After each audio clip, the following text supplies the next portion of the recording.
Come and listen to my story about a man named Jed. A poor mountaineer barely kept his family fed. And then one day he was shooting at some food, and up through the ground come a bubbling crew. Oil, that is, black gold, Texas tea. Well, the first thing you know, old Jed's a millionaire. Kinfolk said, Jed, move away from there. Said, California is the place you ought to be. So they loaded up the truck and they moved to Beverly Hills, that is, swimming pools, movie stars, the Beverly Hillbillies.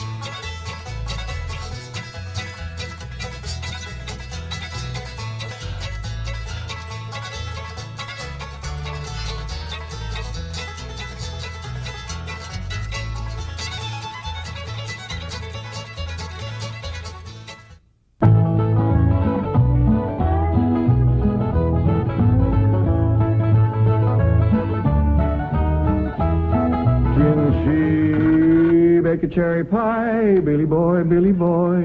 Did she bake a cherry pie? Charmin' Billy. She can bake a cherry pie, quick as a cat can wink her eye. She's a young thing and cannot leave her mother. Well, Granny, did you pick out your spot yet for the garden? Yep. I kind of favor a patch right close here to the house. I'll plow you up something there directly. Yeah, just enough for some onions and taters and some Rudybakers. And a few rows of corn. Paul? Morning, Granny. Paul, can I help you with the plowing and the spading? Well, Ellie, I'd rather you put on one of them pretty dresses that Miss Hathaway got you. But, Paul, I can plow better in these clothes. Plowing. You know, Ellie, I'd like you to wear one of them dresses kind of regular. Wouldn't you, Granny? You're mighty fetching in a dress, Ellie. Prettier than a tub of fresh churned butter. Paul, if I go to wearing them dresses, Jethro will make fun of me. I reckon he hadn't better. Now, you run along and put on something with skirts. All right, but he hadn't better make fun. He won't, he won't. You know, speaking of Jethro, I think he's got himself a sweetheart. The banker's secretary? That's right. They was out together last night. What'd they do? Well, I don't rightly know for sure, but it was something to do with bowls. All you do with bowls is eat. Well, I reckon that's what it was then. She said she was going to take him bowling. You know, Jed, I kind of like that Miss Hathaway. Yeah, I think she kind of likes us, too. Oh, those marvelous Clampetts. Those simple, rugged mountain people. The more I see of them, the more I am impressed. Yes, now Never have I observed such strength of body, mind, and character. Yes, now They stand like boulders in the pebble-strewn landscape of Beverly Hills. Like mighty oaks among bushes. Like quiet. Now, like I admire them, too. But those boulders need polishing, and we've got to put some city leaves on those oaks before my wife gets back from Boston. Incidentally, in any endeavor requiring physical strength, they are most exceptional. I took Jethro bowling last night. Here's the bill. $3,000. How many games did you bowl? Well, you see, what happened was this. I said to Jethro, Pick up that bowling ball, she says, and see can you knock over them pins down yonder. They's just sticks. Anyway, I snatches up that rascal, draws back, and lets her fly. Did you knock down them pins? Yeah, the pins, the pin boy, the end of the building, a brick wall, and a signboard down on Sunset Boulevard. I bet you Miss Jane didn't do that good. Well, she didn't even try. She just looks at me and says, Jethro, you're strong as an ox and twice as handsome. Ain't no two ways about it, Granny. That city girl is sweet on this boy. I reckon so, the way she's bragging on his looks. You are handsomer than an ox. Thank you, Granny. Cousin Ellie, you're a city girl now. Do you You think... see that, Paul? I told you this would happen if I took to wearing these dresses. You call me that again, and I'll turn you every way but loose. Say nothing but city gal. Ellie, May, climb it. Get up from there, or you're going across my knee. And Jethro, you're going across mine. What did I do that was so all-fired bad? In that dress, she looks just like a city gal. You did it! I reckon we better go out there and see she don't hurt him.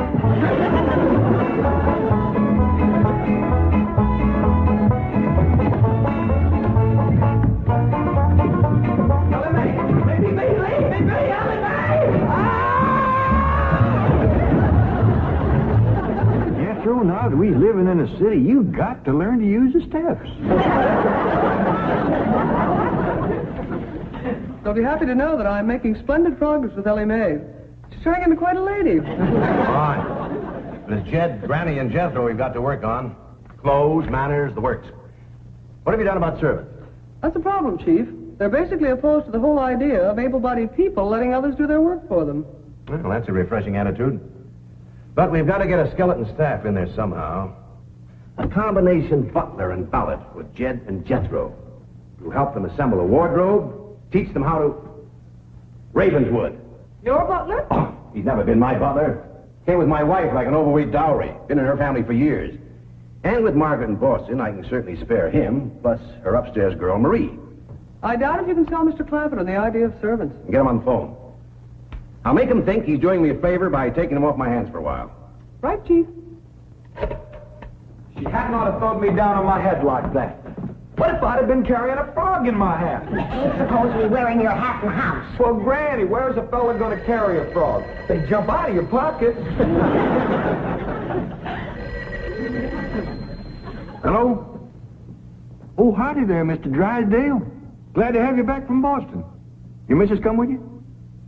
Oh, that's too bad. I know her and Granny'd hit it off like two sows in a mud waller. Yes, I'm sure they would. No recipes? No, my wife doesn't do much cooking. No, I doubt if she ever made grits and hog jows. Well, how about mustard greens and possum belly? No fooling. Pone and squirrel shank? Boiled chicken hog. Well, say, she don't do much cooking, does she? No. Well, the reason I called Mr. Clampett is I have a butler. Well, he really belongs to my wife's family, but he's been with us ever since we were married. And I was wondering if you'd let him come and stay with you for a while. You mean board with us? Well, I guess you could call it that. Who's going to board with us? Just a minute. Some kin of Miss Drysdale named Butler. Oh, why, we be just... That's that no good fat rascal that wouldn't let Ellie and me in to help Miss Drysdale when she was sobering up. Hello? Granny was talking at me, but she's done now. Oh, no, she ain't. Just a minute. Granny, let me hear the man out, and then we can talk it over. Yes, sir, Mr. Drysdale. I'm a-listening now. Well, in addition to Ravenswood, he's the butler, you can also have my wife's upstairs girl, Marie. Margaret may be away for some time, and I have absolutely no use for him. Well, I sure would like to oblige. Me and Granny will talk it over, and I'll call you. Oh, thank you. You'll be doing me a great favor. I was glad to help out when I can. Thank you again, Mr. Clampett, and goodbye.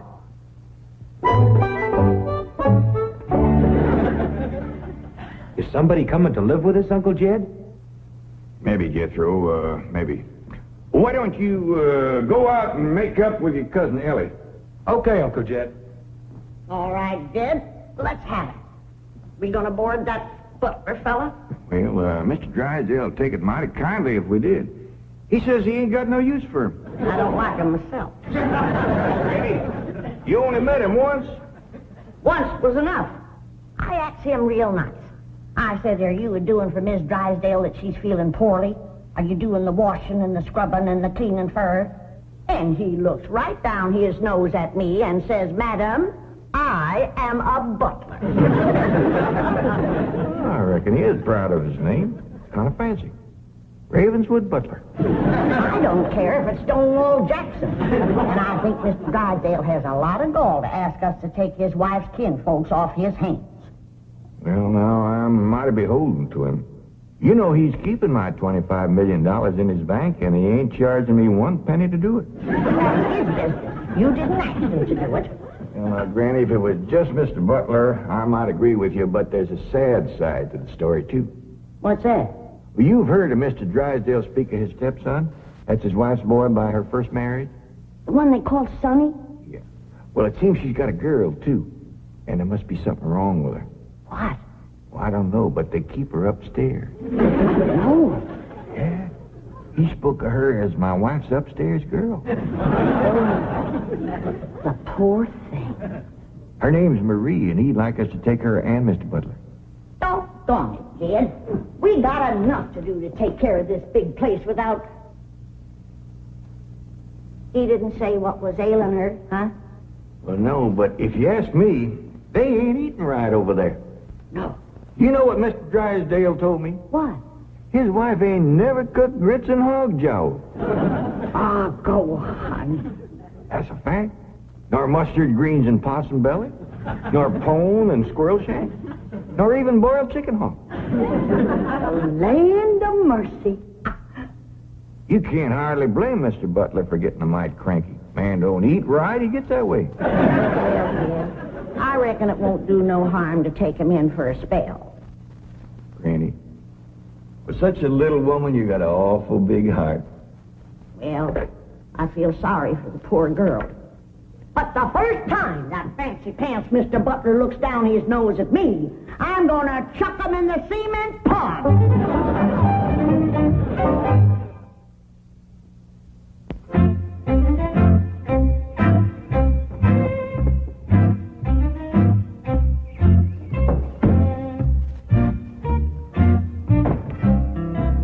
Now, I'm doubling your salaries for the length of time you stay at the Clampett home. But if one word of this gets back to my wife in Boston, you're both out of work with no references. Actually, you will find the Clampetts to be basically fine people. All they need is a little polish. Polish. They need sandblasting. However, I think Miss Hathaway's plan may overcome their initial resentment of wearing city clothes. Yes, I think I have devised rather a clever strategy. To put it briefly and succinctly, my strategy is as follows. I shall propose to the Clampetts that they sit for a family portrait. As you know, my hobby is painting. Now, I shall suggest to the Clampetts that their attire match their background, which is, of course, their beautiful mansion. They will no doubt see the logic of my didactic approach, accede to my wishes, don suitable raiment, and, once they have seen themselves thus attired, take... We're in. Let's go. We forgot to dust the stair rail. I'll do it, Granny.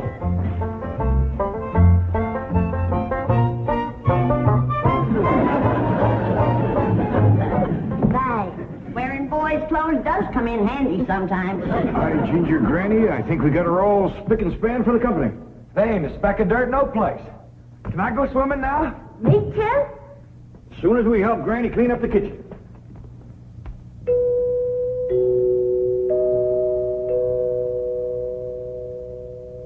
There goes that music again. Sure is great. You ever find out where that comes from? Know 'em, Granny.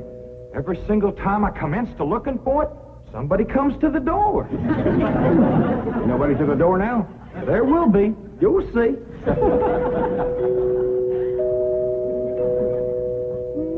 Doggies, that's nice. Don't pitch in and see can we find it. You're wasting your time. I'm a-telling you. Before you can find it, somebody will come to the door. There, you see? Happens every time. I remember, Ravenswood. I'm counting on you. Don't fail me. You have my word, sir. I've been butler and valet since boyhood, as was my father before me and his father before him. And I've yet to meet the man or woman who posed a social problem too difficult for me to handle. That's the spirit. Howdy there. Remember me, Mr. Butler? No! Ravenswood, come back! You gave your word! Come back, you coward! Come back here! I'll cut off your fringe benefits! Ravenswood probably forgot something. He'll return shortly. Meanwhile, this is Marie. This is Drysdale's upstairs girl. Marie, J.D. Clampett, Howdy. Jethro Bodine,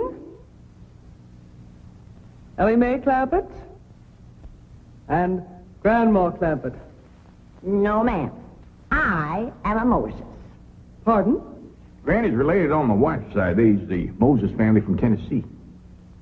Then your name is Granny Moses? Grandma Moses. That's right. There was a very famous Grandma Moses who painted primitives. I've whitewashed a few myself. I'll show Marie to her room.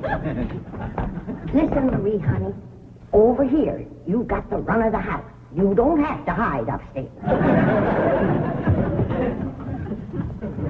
Ain't nothing wrong with that girl, but want some good cooking will cure her. half-starved. Poor thing is so weak her knees keeps a buckling on her. She's kind of pretty, though, for a skinny girl. Just wait till she gets some mess of Granny's grits and hog gel. That'll fill her out. Till I'll get some of cooking. Guess that butler fellow will be coming back directly. Oh, and Granny, can we have some of that salted down possum belly that Ma sent us? Well, I reckon it is kind of a company meal. Granny, open up a jar of them pickled crow gizzards. Now, Jed, we don't want to spoil these folks. They might get to thinking we eat like that every day. Baby, will you do something nice for me? Sure, Pa. Will you go get into that pretty dress again? Oh, Pa, Jethro will make fun of me. No, I won't, Ellie Mae. Cross my heart. Why, That's my darling. Thank you. And then you be real nice to Marie. She's had a bad life. I'll be nice to her. She's pretty. Let's all be nice. Pa, I wanted to go swimming. Now I gotta go put on an old dress. Cousin Ellie, you look awful pretty in a dress. Honest you do. Do I look pretty in that there city girl? You look prettier than that there city girl. That did it. Come on and fight. There's nothing to be afraid of, Raven. The fact that they're big and strong doesn't mean they're violent. Elephants can be gentle. Now, Ravenswood, your appearances deceive you. Oh, really? Oh, I do admit on the surface they do seem a bit rough, even cruel. But I assure you underneath they are placid, kindly, and gentle. You'll see. You shouldn't have called me a city girl. Ellie, leave me alone, please, City girl.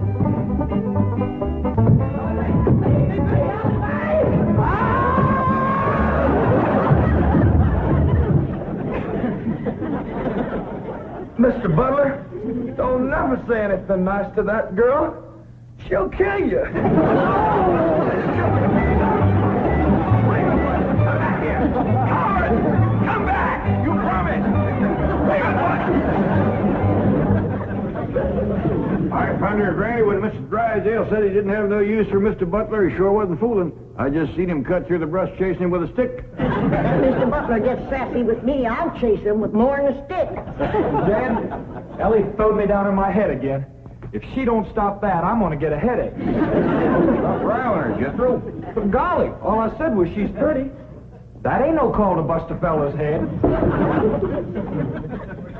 How's it doing? Oh, howdy, Marie. Hi, Marie. Are you hungry, darling? No, madam. I'm whooping up something here that'll just set your mouth to watering. Put some strength in your limbs, too. Tell her what it is, Granny. A great big mess of grits and hog jowls. And salted down possum belly. Cold pickled crow gizzards. How you like that? Don't tell me that child ain't hungry. Why, she's ready to drop in her trash. Set her at the table and I'll dish up a mess. No, please. I only came in to bring you a message from Miss Hathaway. She's preparing to paint a family portrait, and she wishes to know if you all will sit for her. May I tell her that you will sit for her? Well, yeah, I reckon we'll do that. Merci.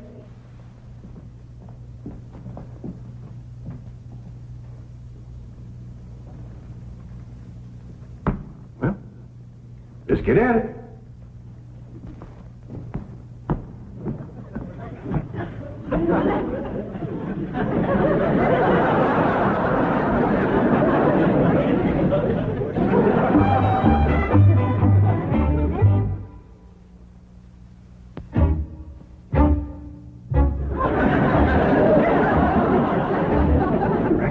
To talk while we're sitting? Yeah, I reckon. I found out something about Marie. What? She's scared of Mr. Butler. How'd you know? I asked her to go swimming with me, and she says he wouldn't allow it. What business is it of his? That's what I said. And she says he's a butler, and I'm just an upstairs girl. And I got to do whatever he says. We'll see about this. Oh, dingies. Let's hit Mr. Drysdale, find him, and give him a whooping. I'll catch him, Granny. Oh, Ellie, you go put a dress on like you promised. Uncle Jed, I'm going swimming. If I see him, I'll fetch him in. Don't go jumping in with your clothes on again. Well, I won't, Uncle Jed. Miss Hathaway, she gave me a present last night. She says it's something special for her to go swimming in. What'd she give you? Oh, pair of trunks. You go swimming in a cement pond. Boy, it's too big to go swimming in a trunk. Ed, In a pair of 'em. I got a feeling that Mr. Butler feller is going to be trouble. Yeah, we can handle him. Well, I still say that I think Mr. Drysdale has a lot of nerve to ask us to board his wife's relations. Maybe he just fed up. Man can get awful tired of having his wife's kin underfoot all the time.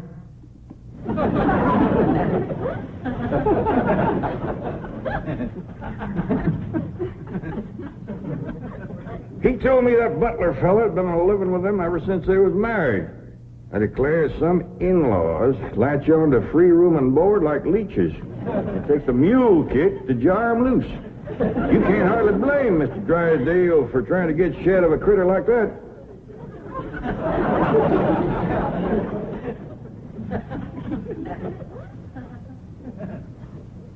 Is that the way you feel?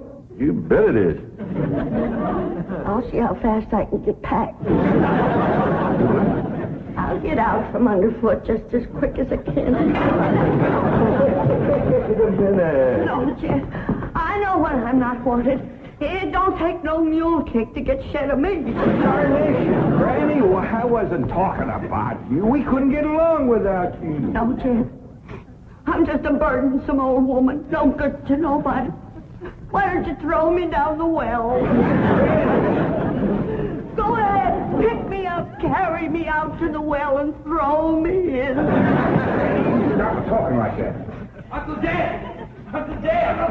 I caught him. Mr. Drysdale, he gave out, but I caught this fat little rascal. What are you doing? You going to whip me, Granny? No, Jethro. I'm going to get thrown down the well. Why don't you throw us both down the well together? But just no good leeches both. Mr. Butler, I'm sorry Jethro got a mighty rough with you. He don't mean no harm. He's just an overgrown boy. Now, we'd all mighty pleasure to have you come and stay with us, and as long as you behave yourself, won't be no trouble. Oh, I'm Jed Clampett. Sir. This here's Granny. I reckon you and Jethro done met. Yeah. Sir. Oh, and this here's my daughter, Ellie Mae. Enchantée, mademoiselle. Vous êtes très belle, très charmant, très ravissant. Don't you dare use them kind of words to a lady. What do you say, Granny? I ain't sure, but it sounded dirty. Your daughter was pretty and charming. Oh, you're so different from all the others. You're like a beautiful city girl. He had not have said that. Oh, Marie, Oui, Miss Jane. didn't you say the Clampetts had agreed to sit for their portrait? Oui, they said they would do it. What is it? I believe it to be self-preservation, madam. No!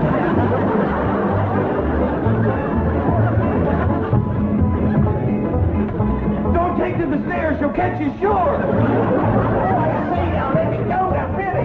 No! Sounds like Ellie got him. Afraid so. Somebody please tell me what is transpiring in Dead. Ellie throwed him all right, but I caught him before he hit the floor.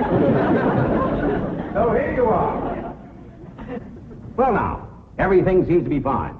You see, Ravenswood, didn't I tell you the Clampetts were kindly, gentle people? Yes, sir. Thank you, sir.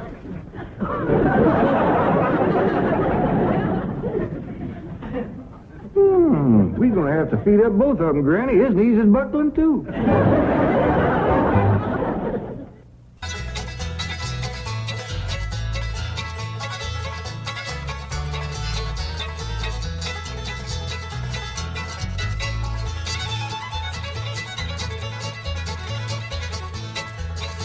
Well, now it's time to say goodbye to Jed and all his kin. They would like to thank you folks for kindly dropping in. You're all invited back next week to this locality to have a heaping helping of their hospitality. Hillbilly, that is. Set a spell. Take your shoes off.